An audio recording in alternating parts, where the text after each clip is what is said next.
Assalamualaikum warahmatullahi wabarakatuh. Perkenalkan, nama saya Alfred Pasongli dengan NIM 2022-11043. Pada kesempatan kali ini saya akan menjelaskan mengenai tugas resume sistem kontrol digital dan optimal, yaitu mengenai resume blok diagram beserta contoh kasusnya. Blok diagram sistem kontrol digital, yang dimana blok diagram dasar sistem kontrol digital akan dijelaskan, lalu elemen yang digunakan itu yang pertama ada plan, yang kedua sensor, ketiga DC, yang keempat itu ada kontrol digital, selanjutnya ada DAC dan aktuator. Lalu alurnya itu meliputi, lalu alur sinyalnya itu meliputi input input referensi ke kontrol, lalu aktuator, plan, sensor, dan feedback ke controller. Seperti yang ada di bawah sini, itu ada plan, sensor, dan controller. Di mana dia, di seperti gambarnya itu, dia yang dimana dia masuk ke sensor, lalu masuk ke kontrol, dan keluar sebagai aktuator. Lalu komponen utama dalam sistem kontrol digital. Yang pertama itu ada plan atau proses, yang dimana plan adalah proses yang dikendalikan. Contohnya itu meliputi motor DC atau tangki pemanas dan sistem robot. Lalu pada sensor, yaitu sensor dia itu mengukur output sistem. Contohnya adalah encoder, termokouple, dan sensor tekanan. Sensor suhu LM35 memiliki akurasi kurang lebih 0,5 derajat Celcius. Lalu yang ketiga itu ada ADC atau analog to digital converter, yang dimana ADC ini mengubah sinyal analog ke digital, resolusinya berupa 12 bit atau 16 bit. Sampling rate dapat mencapai 1 kHz atau 10 kHz. Lalu di sini ada controller digital atau algoritma dan implementasi. Pada kontrol PID, yaitu kontrol PID ini adalah jenis controller digital. Ini menggunakan proporsional, integral, dan derivatif. Lalu pada kontrol logika fusi, yaitu kontrol logika fusi itu digunakan untuk sistem kompleks. Ini meniru penalaran manusia.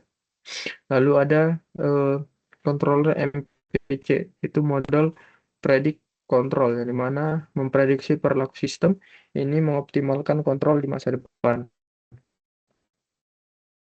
Lalu ada DAC atau Digital to Analog Converter and Actuator, yang dimana DAC ini atau Digital to Analog Converter ini dia itu mengubah sinyal digital ke analog, resolusi dan settling time penting.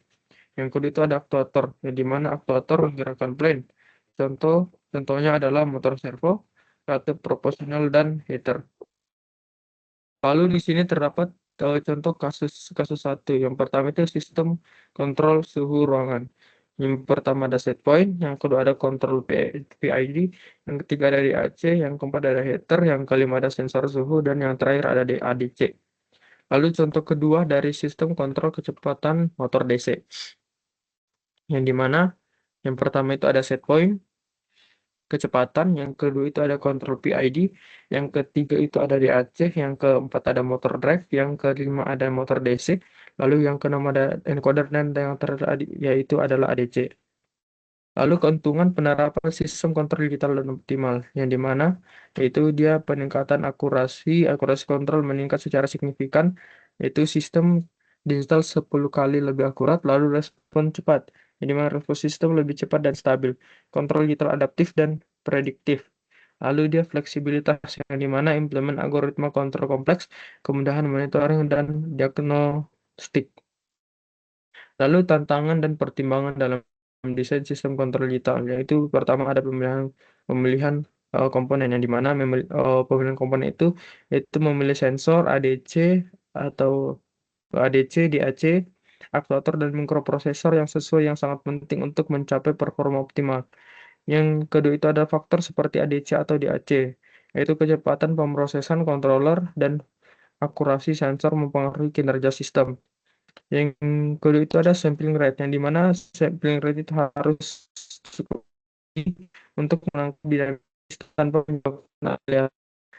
Yang lalu jika terlalu rendah, sistem bisa kehilangan informasi penting, sementara jika terlalu tinggi dapat menyebabkan beban komputasi berlebihan pada controller. Yang ketiga itu ada desain controller, yang dimana pemilihan algoritma seperti PID, logika fusi, atau MPC harus sesuai dengan kompleksibilitas dan kebutuhan sistem. Yang lalu parameter kontrol harus di-setel dengan baik untuk menjaga kestabilan dan respon sistem. Kesimpulannya di sini sistem kontrol digital dan optimal itu penting untuk memahami diagram blok dan komponen sangat penting. Penerapan sistem kontrol digital memberi banyak keuntungan dan mempertimbangkan tantangan desain untuk kinerja sistem optimal. Mungkin sekian untuk presentasi yang mengenai